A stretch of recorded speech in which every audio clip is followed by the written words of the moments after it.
আপনাকে নেক হায়াত দান করুক এবং দীর্ঘ হায়াত আল্লাহ পাক দান করুক এবং উম্মতের খেদমত যেরকম ভাবে আঞ্জাম দিচ্ছেন আল্লাহ পাক আরো সুন্দরভাবে আল্লাহ পাক আপনাকে এই কাজ করার তৌফিক দান করুক।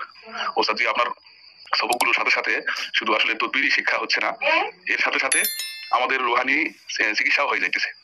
যে আসলে এই তদবিরের ব্যাপারে তো হযরত মুফতি তাকি সাহেব রাহমাতুল্লাহ দামাত বারাকাতুহুল আলিয়া উনি ইয়ার মধ্যে লিখছেন, ইসলাহি খুতবাতের মধ্যে লিখছেন যে এটা আসলে শুধু তদবিরটা আসলে রুহানি চিকিৎসা নয়, মানুষ নাম দিয়ে ফেলছে এটার নাম হলো রুহানি চিকিৎসা। তো আসলে যারা এমনি সাধারণ যারা করে আসলে ওরা শুধু তদবিরই করে, রুহানি চিকিৎসা করে না। বাকি আপনার দর্শের মধ্যে আল্লাহর রহমতে তদবিরের সাথে সাথে রুহানি চিকিৎসারও পুরা রং চলে আসছে, যেটার জন্য খরচ করে হাজার হাজার টাকা খরচ করে আমাদেরকে পীর মাশাইখদের দরবারে গিয়ে এই আমলগুলো শিক্ষা করার দরকার ছিল। হ্যাঁ, কিন্তু আল্লাহর রহমতে যতটুকু হইতেছে আলহামদুলিল্লাহ, এতটুকুও আমাদের কারো অর্জন হতো না।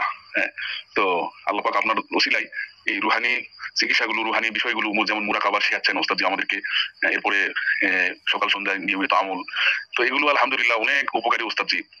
আমরা কোরআন হাদিসের দরস দিতেছি, হাদিস পড়াইতেছি মাদ্রাসার মধ্যে, বাকি আসলে এটা অতটুকুর মধ্যেই আবদ্ধ থাকতেছে, যে মূল যে আমলের বিষয়টা এটা আমাদের দ্বারা হইতেছে না। তো আল্লাহ পাক আপনার এই শিক্ষার দ্বারাই, দর্শের দ্বারাই সেগুলো এসে যাইতেছে।